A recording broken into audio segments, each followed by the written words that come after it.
Luxury is meant to be livable. Discover the new leather collection at Ashley with premium quality leather sofas, recliners, and more, all built to last. No matter how many spills, scuffs, or pet-related mishaps come its way, the leather collection at Ashley is made with the durability you need for the whole family. Shop the new leather collection at Ashley and find chairs starting at $499.99 and sofas at $599.99.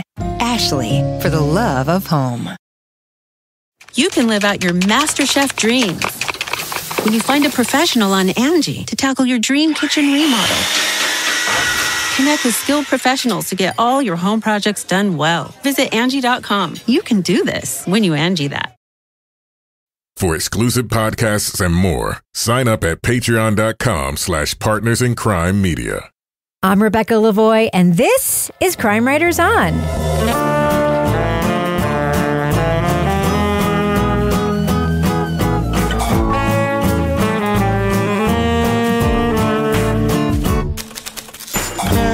Crime Writers On is the original true crime review podcast that digs into true crime, pop culture, other podcasts.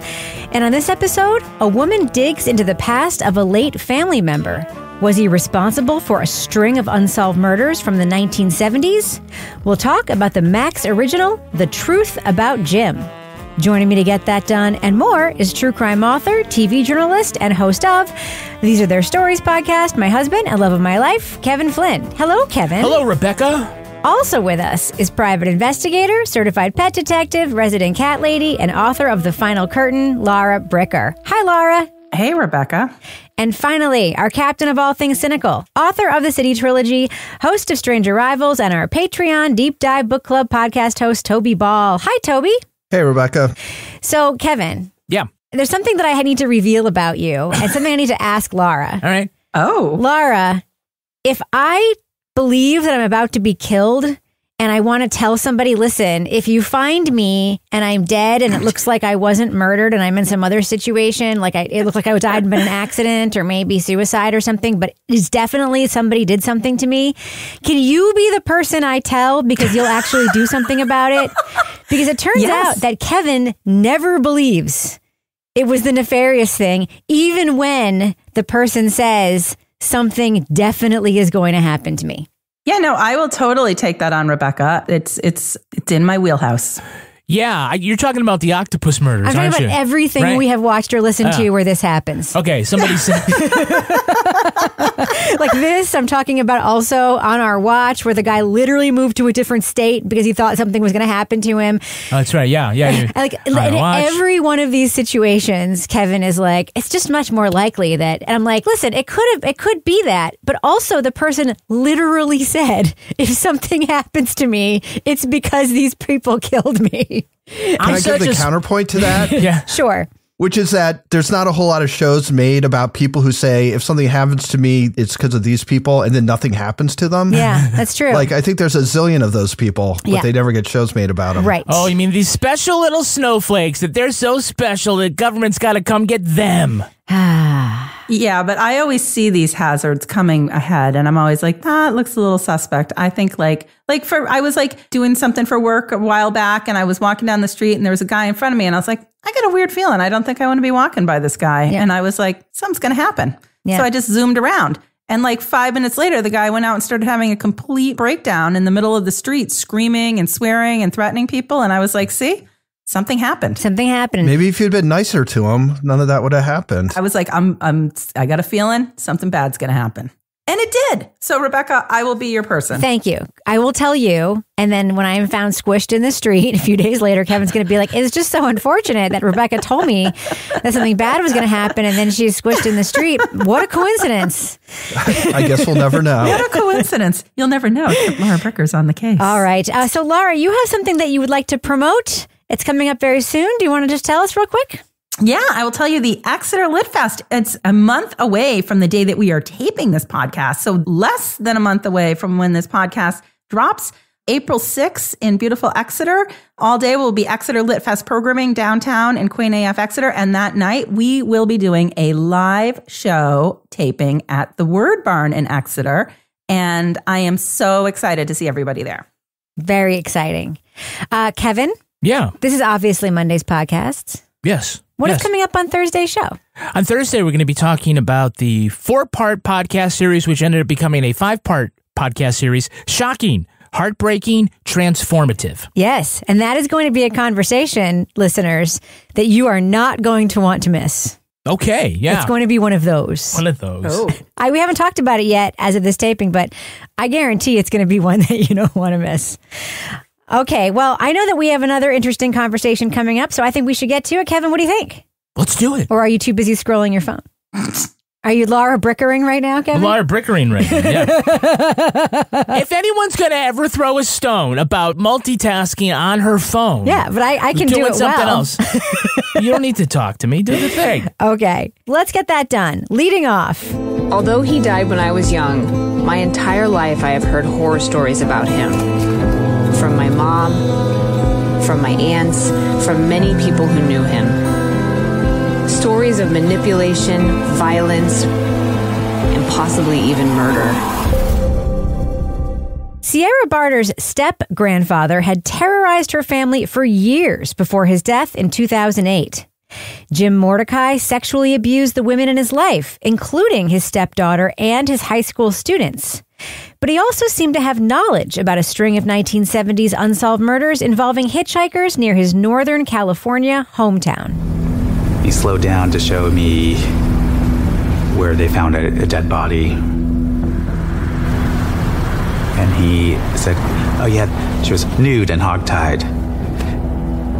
And I was like, what?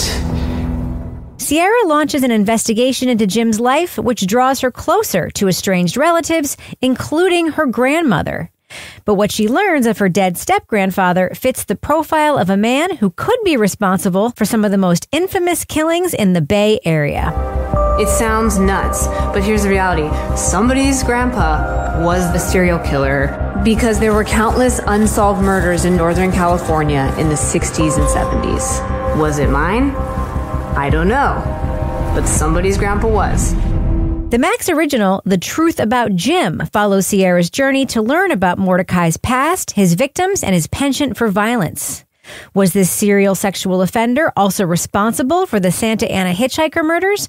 Or even more shocking, could he potentially have been the Zodiac Killer?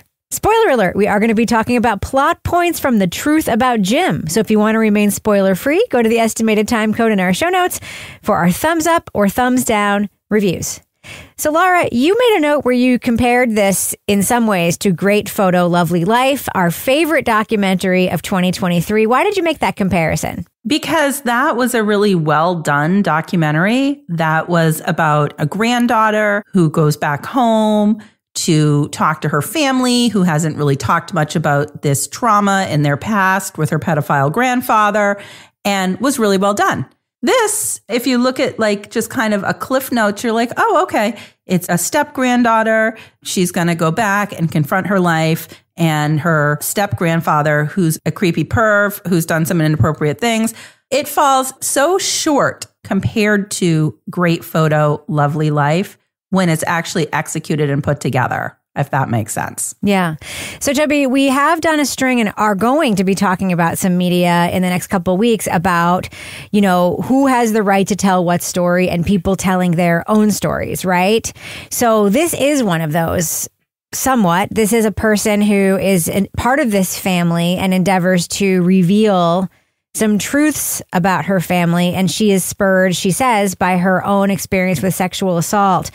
What do you think about that? Because that is the angle here. Ultimately, though, she's really telling her mother's story and her aunt's stories and her grandmother's story, right? Yeah, that's true. Although I think she gets some of the residual trauma from it, I think, definitely. And certainly her family, her extended family is dysfunctional. It sounds like they haven't talked very much in a long time. And you know, sort of the cathartic aspect of this is that family sort of drawing back together again and finding that they support each other in their common experiences rather than having these resentments and sort of being alienated from each other. But I'm sure we're going to talk about this. It just seems like it goes astray, right? I mean, there is this, and it's not to minimize the impact of the trauma. And this guy, Jim Mordecai is an absolute monster, But rather than telling that story, which is in and of itself traumatic, the scope of it kind of expands in a way that I think you kind of lose the plot a little bit. Yeah. And I think it weakens the story because you're looking for something bigger than what it actually was, which was enough, I think. Yeah. So, Kevin, did you get a sense of why it was that Sierra was making this documentary? Well, not exactly. I mean, this is a curious documentary for me. It's not the first-person investigation we've seen. As Laura mentioned, there's Great Photo, Lovely Life. There's Murder on Middle Beach. There was the podcast Happy Face, and this is so much better than Happy Face.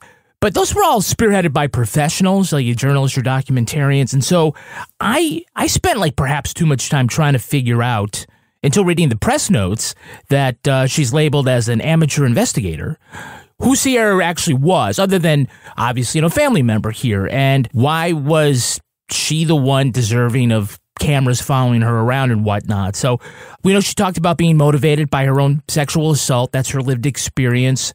But it kind of also just left me questioning about, does that fit into the story? Because you're talking about a sexual predator and there's some family members. That kind of confused me a little bit. I mean, I understand that's her motivation. And like at the very end, when you have, an interview on the side of the pool, which, was a curious choice as a set piece, you kind of find, okay, I mean, it's separate from these crimes, but it's the thing that motivated her to move it along, and she's trying to use that as a healing thing. Cool. Absolutely great way to do that. But as far as the lead subject, because this is really about her, this whole series is really about her, I felt like I didn't know basically who she was. I didn't see her resume or anything, but I just wanted to know she's the one out there with the fucking murder board with the string on it and the really great wardrobe. And I'm like, okay, well, why are you a mystery? Tell me more about who you are so I can be invested in your journey. When I was 18, I was a victim of sexual assault. It was an experience that nearly broke me, that changed my world in countless ways. Years later, I was assaulted again. But I never went to the police. Why didn't I report it? Why didn't I say anything? The answer to those questions always pointed in the same direction: my family. And when I went to the Warner Brothers press page to, just double check the spelling on everybody, they describe her as an amateur investigator. Right. So, which could just mean that she made this documentary and that's her amateur. Yeah. And I know she did this with Skye Borgman, who's a director I really, really love. She did Abducted in Plain Sight, but also other things about I Think I Just Killed My Dad. A bunch of really good stuff recently. And so I still kind of wanted to know, well, you're in this and you're poking around and that's great. But it's not an unimportant question to ask, why you? It's also not an unimportant question to ask because there are mistakes that I think we see her make, very visible mistakes that take away from the credibility of a lot of the stuff that she's doing. And there's a lot of really credible stuff. Obviously, she uncovers a lot of stuff about Jim that is really credible. Dude was an awful person. She gets a tremendous amount of evidence that points to that. And she also sort of points to a lot of stuff about why he was able to get away for so long. She gets a lot of corroboration. I want to talk about the highway murders in a sec. But one of the things that we see her do that really surprises me that they left this in the edit is that sometimes we see her talk to a person who tells her a fact about Jim or something that he did. Mm-hmm. And then we see her tell an investigator or something, the thing that person said, but she tells it differently than that person told her. Like his build, like Jim's build. Sometimes he was thin, right? stocky, or she'll athletic, say, he told me that he took him to multiple places where girls were killed, or and then that's not what we heard. That person's, and it's like she's remembering the conversation she had with the person, but it's different than the conversation we just saw her. There's a lot of confirmation bias with the person. Yeah, there feels like there's a tremendous amount of confirmation bias, and we see it on camera as she's pursuing this investigation. And I would think that whoever was with her in her crew, or even her, that she might be keeping the kind of notes where those things in continuity wouldn't happen, or even in the edit that those kinds of things wouldn't happen. And for me, it degraded sort of the quality of the punchier moments. But I think nothing degrades the quality of the punchier moments more than the long detour we take into whether or not Jim was the Zodiac Killer. Now, listen, I have a bias here, and I'll just say it. I believe the Zodiac Killer is somebody else. I believe it's Paul Dore. But even if I didn't believe the Zodiac Killer... Because of the Jared Kobach Because books, of the Jared Kobach books. Even if I didn't believe that there's a tremendous amount of evidence that the Zodiac Killer were Paul Dore, I thought this was a terrible turn for this documentary that really took away from the central material. Toby, what did you think about that? Yeah, I mean, it seemed clear from the very beginning that it wasn't the case. And I took some notes that I didn't then put in our notes because it turns out that it's very, very, very unlikely that he was. Because I was like, why doesn't she do this? Why doesn't she do that? To like confirm or disconfirm that he could be a possibility.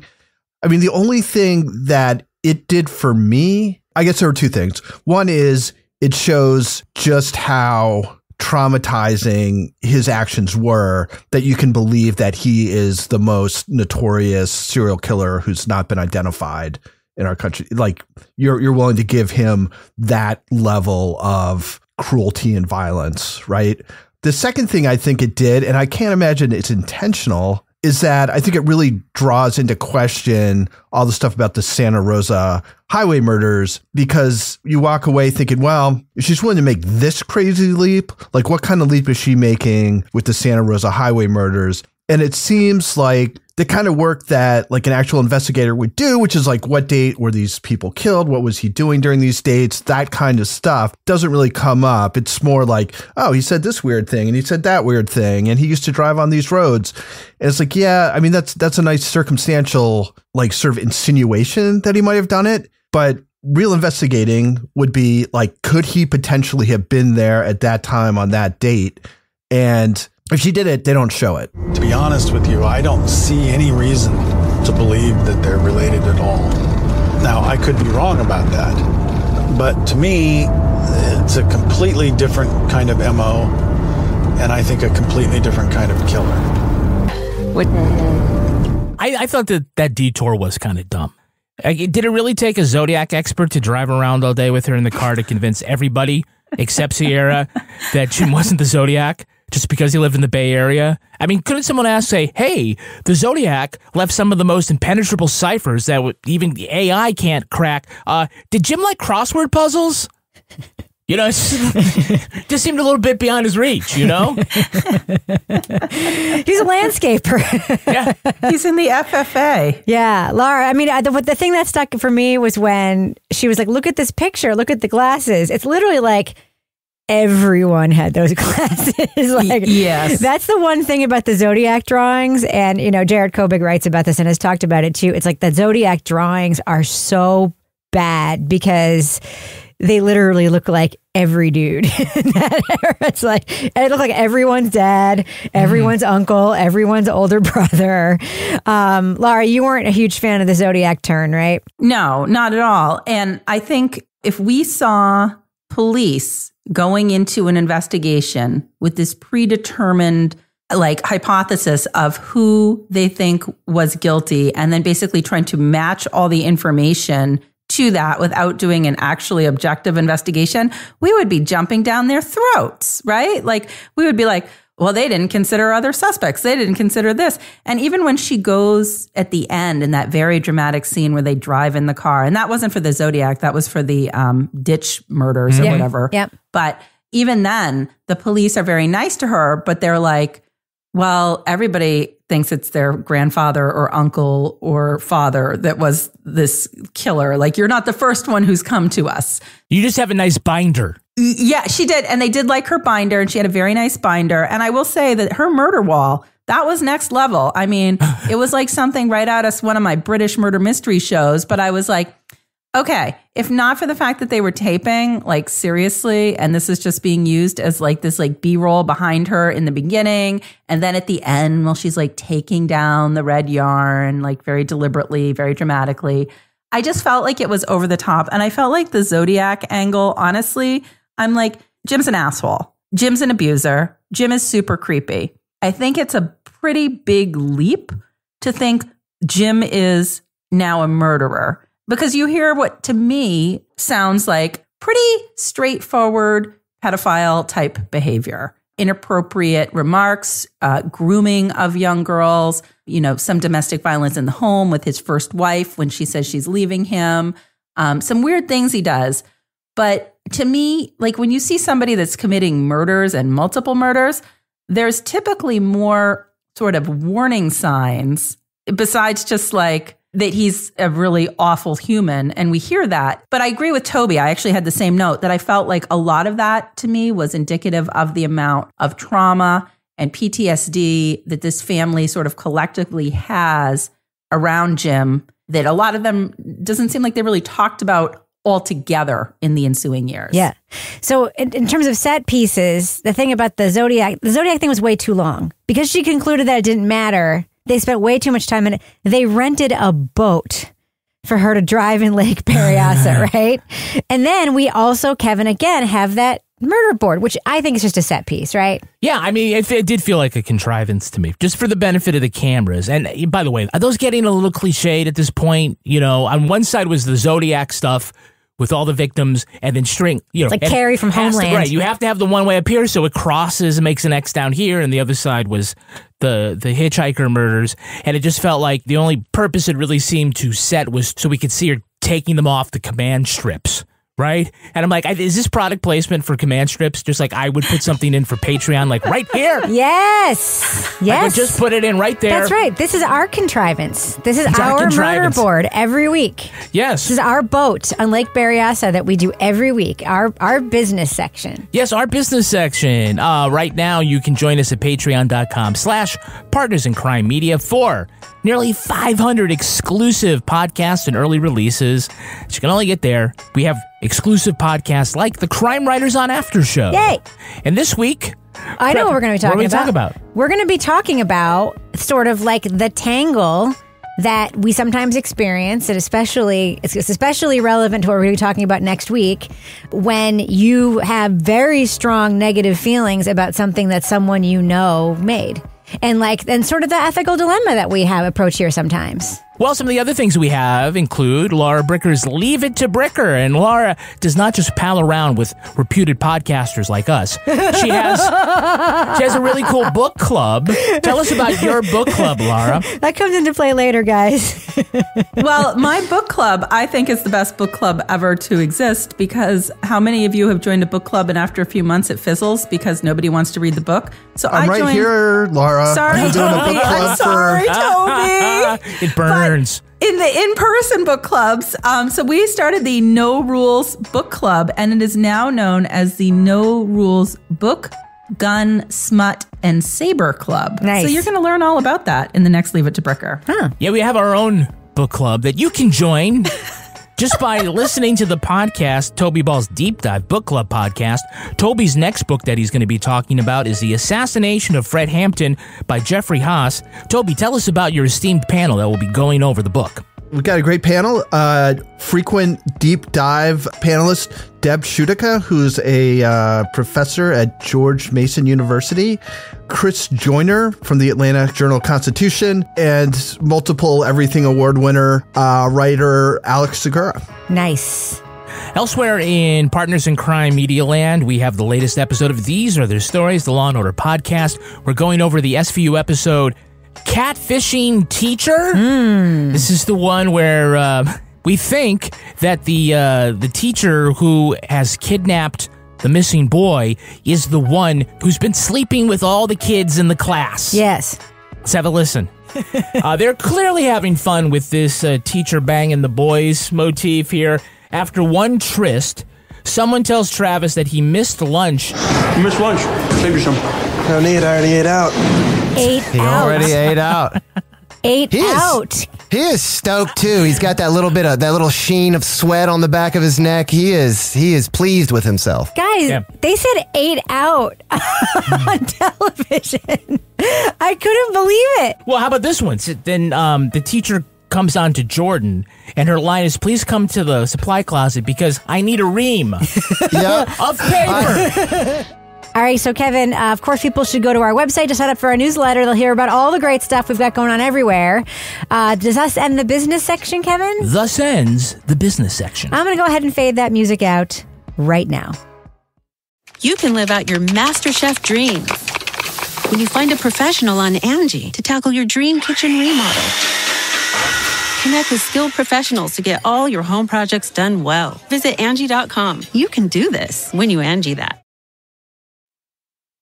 So, Toby, big side of Jim that we keep hearing about, but that we don't really get into is Jim's sort of messianic complex.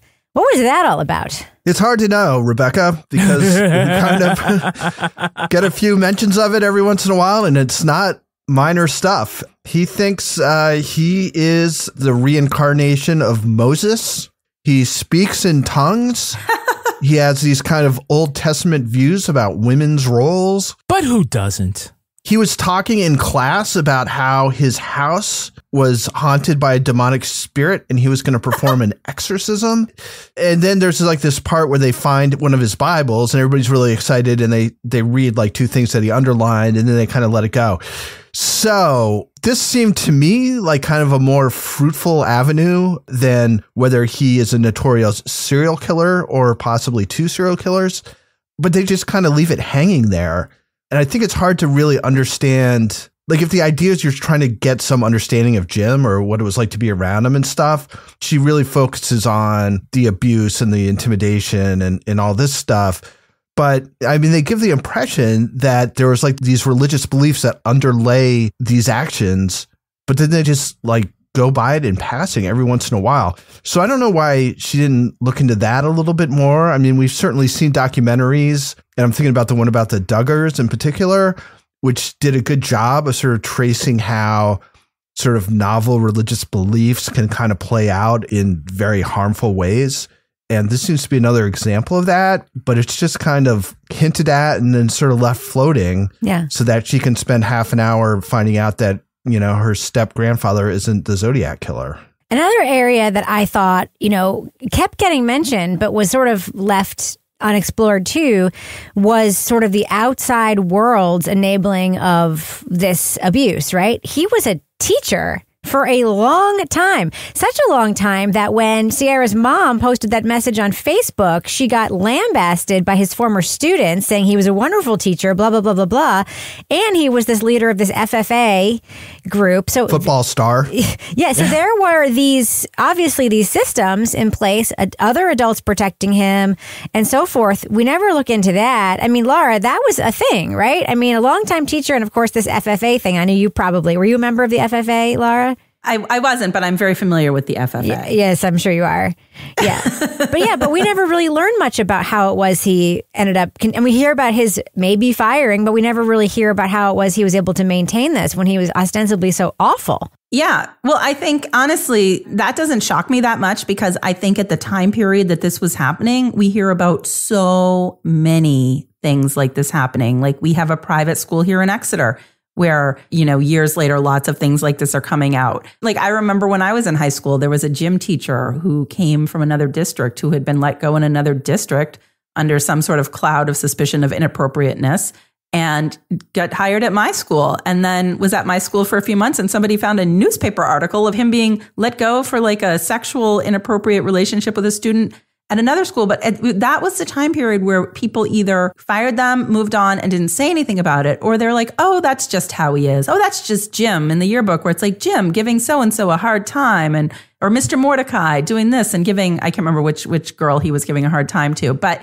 you know, I feel like our awareness at that time was so different and people didn't tend to call out that kind of behavior because they weren't as aware of, you know, it just seemed like it was like, I wouldn't say accepted, but sort of like tolerated as that's just how people are. And that's so different. Like now, if something like that happened, can you imagine the different type of response we would get if he was in there like commenting on this girl like smelling like fish? Well, I gotta say, actually, I can imagine that teacher still being employed for a long time because there's a teacher in our local school district who was also a gym teacher, who behaved very abominably for a very long time in the face of many, many complaints and has just recently been separated from their job after many years. But Laura, I get your point when you're saying that systemically it was treated differently, not just in schools, churches, everywhere. Literally, yes, everywhere. And it took, unfortunately, it takes generations to change that. And if the previous generation had addressed that,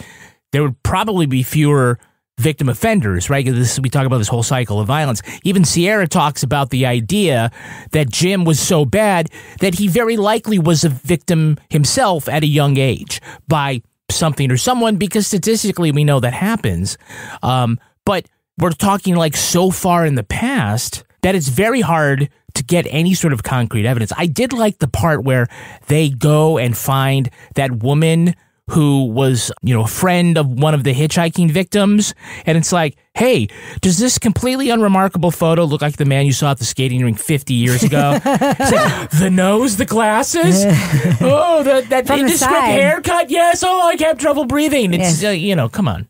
Yeah, there's a lot there. She just wanted to go with the cute guy who offered her a joint. Well, if we're going to talk about details like that, Laura. By the way, can I just say, Laura, did you notice? Laura, did you notice that one of the stepdaughters looked like you at a young age? Like her photos of you as a kid? Yeah, it was the oldest daughter with the brown hair. They kept showing photos of her as a kid. And she looked at same haircut as you. She looked like little Laura Bricker when she was a kid. Oh no! Yeah, it was pretty remarkable, in my opinion. Kevin was the one who pointed it out, and then I couldn't unsee it. Oh, yeah. So you said you watched this twice and you missed it, huh? No, I watched it twice because I was just like, I kept tuning out because I was like the Zodiac thing, and then I was like, what is the story with Sierra? I've since looked her up as we've been recording. She's an actress. Oh, okay. Okay. So, Toby, we have here essentially a story about a family that's dealt with the legacy of a horrible patriarch, right? Which is essentially what we have in Great Photo, Lovely Life. And that just has the texture, obviously, feels so different. But they've tried to sort of infuse this with a much deeper, heavier, more serious investigation. And Sierra is working with this private investigator. We see her putting together the files with her. We see them going and getting the DNA established, getting the DNA profile of Jim, going and doing their presentation at the police department. And then we hear nothing as a result of that presentation at the police department. We know these things can take time. Like, we know they can. And we know that there are many reasons why a police department may just choose to not pull out old evidence and test DNA. They're just not in a rush to do shit like that, like, ever. But what do you think about that just sort of laying out there and that being the end of it? I mean, they seemed satisfied. Were you, as a viewer, satisfied? Yeah, so they do this weird, like, kind of bait and switch thing where suddenly it's all about, the family catharsis. And so the real concluding scene is all of the extended family getting together for dinner or something, and they're all laughing and having a good time and talking about how much they love each other and stuff, which is nice. But the actual, like, sort of investigation just kind of left hanging there, and whatever. I mean, she can't force them to do stuff just because she's making a documentary and she's like this far into it. But for me, at least, and maybe I wasn't paying enough attention, but, at the end they have the little, text about where things stand. And it was just so vague that I was like, why can't you give us like some more specifics? Like, I don't like, why haven't they tested the DNA, or have they tested it, or haven't they? Right. I mean, it was just sort of left there. It's like, there wasn't even like, we're still waiting for the DNA tests, or, they did the DNA test and it was inconclusive. Inconclusive. So they're going to do it again or whatever. But there wasn't any of that. It was just, I think they said they've still got the DNA and the cases aren't solved yet. I mean, that was my goal, right? Was like to just have somebody listen. And I think when I said to him, like, I don't know if he is, I don't know if he isn't, but I feel like I can't sleep at night unless I tell someone. And he said, thank you. That's like, that's the transaction that you should have as a citizen with law enforcement. I'm willing to give them a pass on that, because it certainly seems like they were holding the documentary as long as they commercially could to get that answer, because that'd be the final scene, right? The yes or the no. But having seen this before, I don't think one can read too much into the fact that it's been a year and there's no answer either way. It could be because it's a cold case, so the other things are taking precedent in the lab. It also could be if it came back and it's a hit, it doesn't mean they do a press conference the next day. There are still other investigative things they may need to do in California to get an exceptional clearance on a cold case like that they may be working on. And essentially, it may be convening an investigative grand jury and trying to demonstrate that if they were to take Jim Mordecai to trial today, that they had enough evidence to convict him. DNA from the scene is very powerful, but it may not be enough if you were still alive to take him to trial and get. It's hard to say, but clearly it would have been stronger if we found out in the end that no, he's not the hitchhiker killer, or that he is. It just seemed like it was just, they couldn't wait any longer and they had to put it out. Yeah, but I feel like they owe it to the audience who sat through this thing for this long to at least explain, to give a little more, in a little more detail where things stand, rather than just, we haven't figured it out yet. Yeah, don't disagree. I agree. Yeah. I agree, because I think about a lot of my complaints about this are things that have happened in other things we've watched that we liked. So Murder on Middle Beach ends very similarly, with him confronting the police.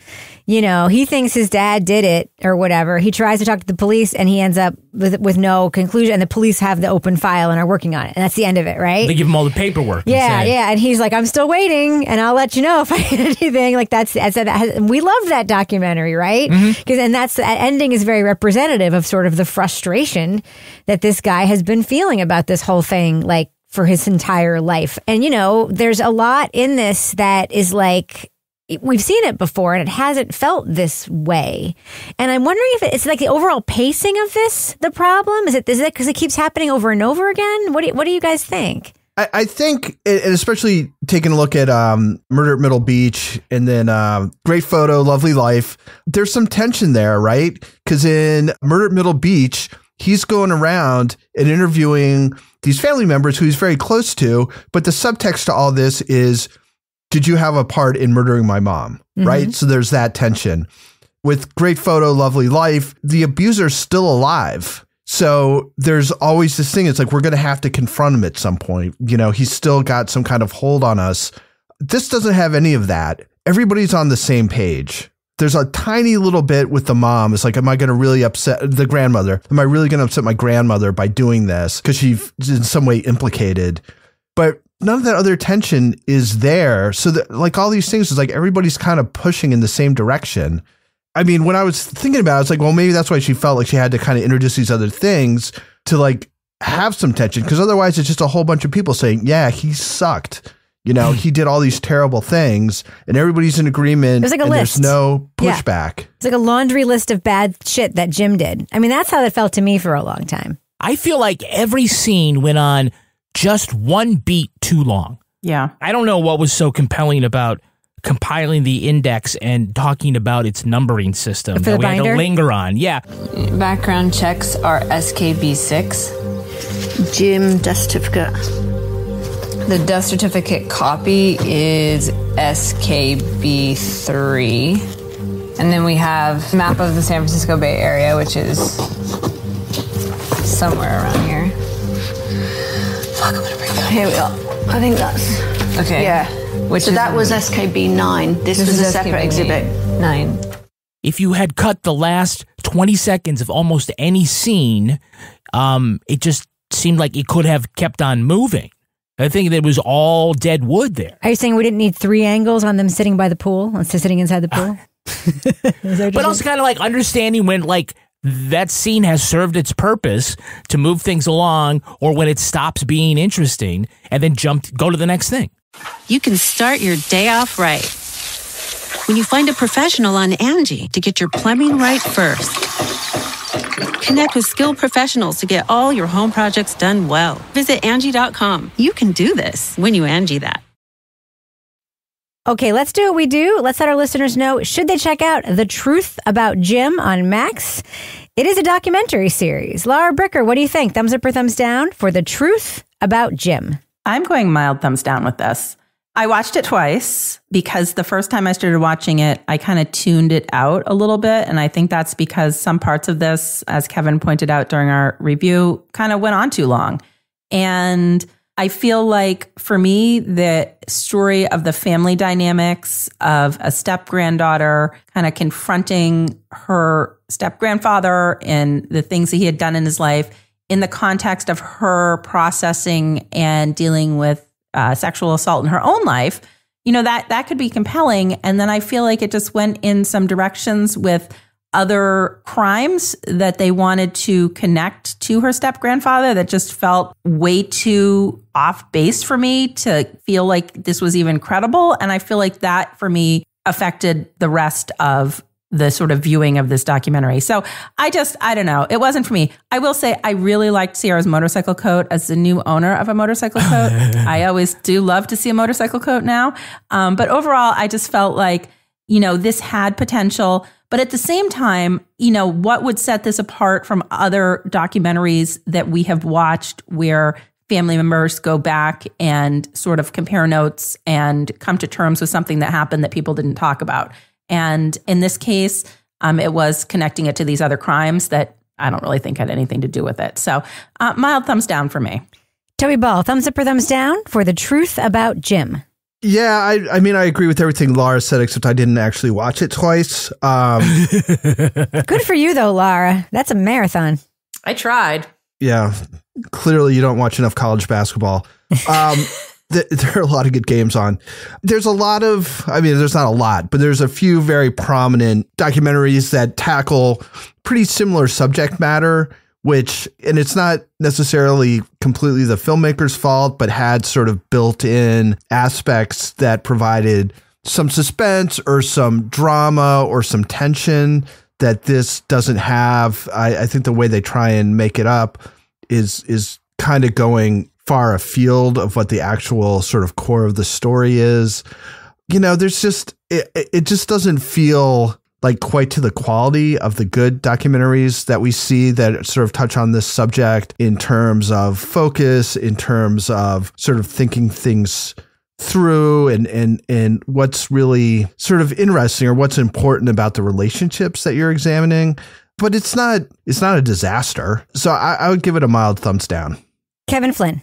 Mild thumbs down. I was thinking sideways, but I think that this is best when it focuses on what is obvious, the idea about generational trauma, about this family trying to pull itself together from decades of manipulation, coercion, sexual abuse.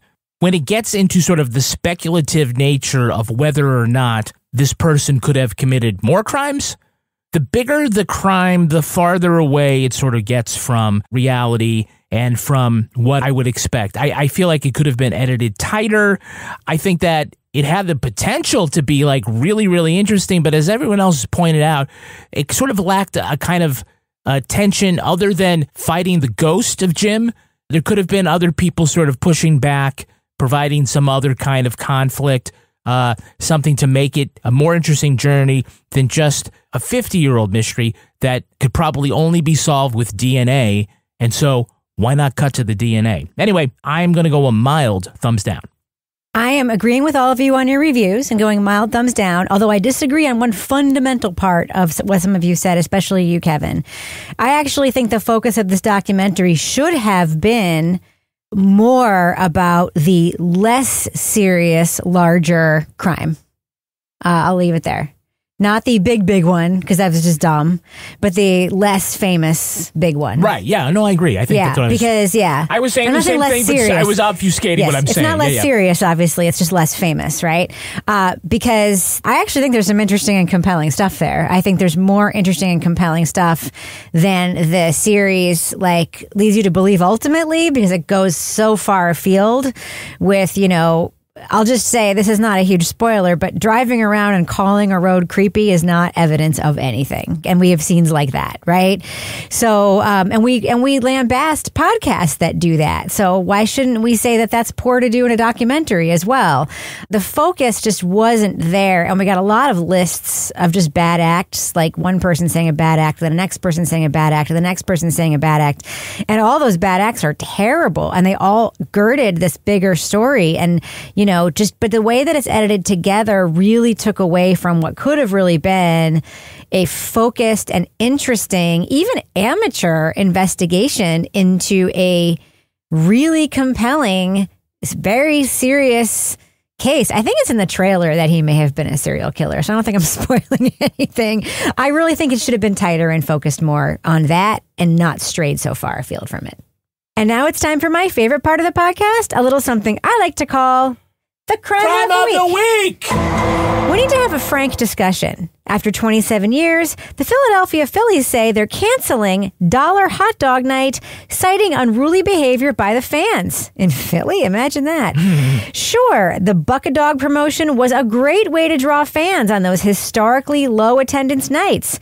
Plus, it was a great deal for families who want to see a big league baseball game. But the discount dogs also provided affordable projectiles for fans to throw at the players and at one another. The Phils say they'll instead hold 2-for-1 nights, a move that's not sitting well with the fans, though discount wieners probably didn't sit well in fans' stomachs.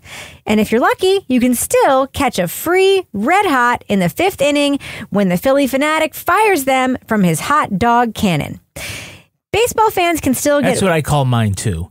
A hot dog cannon. Yuck. Baseball fans can still get $1 hot dogs on certain nights at the Pittsburgh Pirates, as well as the Texas Rangers and Kansas City Royals. Apparently, they don't throw as many ballpark franks as they do in Philadelphia. Panel, Dollar Hot Dog Night is over in Philly. What kind of promotion should they replace it with? What do you think, Laura Bricker? They should replace it with one of my favorite promotions from college, which was 25-cent pitcher and nickel draft night. Nice. What do you think, Toby? What should they replace Dollar Dog Night with? July 4th, Roman Candle Night. Yeah. What do you think, Kevin? I think at Fenway Park, they should have Jersey Night, where the first 9 fans get to play. Oh, that's exciting. Burns, right? All right, that's shots fired at the Red Sox management. I love that. All right, that's going to do it for us. Laura Bricker, if you want folks to follow you and your adventures in Exeter, New Hampshire, how can they find you online? They can find me at Laura Bricker on Twitter or Instagram. What about you, Toby? How can your cynicism be found and shared? At Toby Ball NH. What about you, Kevin? I'm a Kevin P. Flynn. If you want to follow me on Twitter or Instagram, you can find me at Reb Lavoie. You can also follow the show on Twitter at Crime Writers On, or on YouTube, or everywhere else. And I encourage you to join our incredible community in our official Crime Writers On Facebook discussion group. What's fun about it is the way to get in is to say which one of us 4 is your favorite. It's really fun to pay attention to who you're picking. We don't take it personally, by the way. There's only one correct answer. We also have a regular old Facebook page, by the way. Just go there and just hit the pinned post to join our group. Get episodes early and ad-free at patreon.com/Partners in Crime Media. You'll get the after show, Married with Podcast, Laura Bricker's Leave It to Bricker podcast, and Toby Ball's Deep Dive Book Club podcasts. Our theme song was composed and performed by Ty Gibbons. Our line editor is the fantastic Livy Burdett. The executive producer of this program is Kevin Flynn. Yeah! This show was recorded in the Treehouse Yoga Studio above the Mockingbird Cafe in Bay St. Louis, Mississippi studio, otherwise known as Studio C, The Closet, in our New Hampshire basement, where we also spend a little too much time pondering Zodiac Killer ciphers. On behalf of all the crime writers, thanks so much for listening. We will catch you later. Taking a look at Murder at Middle Beach, and then what was the other one? Great Photo, Lovely Life. Yeah, exactly. Toby, I'm sorry. Can you start that comment again with giving both the names? It just is a weird edit where you left. Was it good movie? What good? Great picture, Photo, better? Lovely Life. Okay, thank you. With Murder at Middle Beach and Great Picture, Lovely Life. Great Photo, Lovely Life. All right, great fucking photo. Great. All right, Murder at Middle Beach, Great Photo, Lovely Life.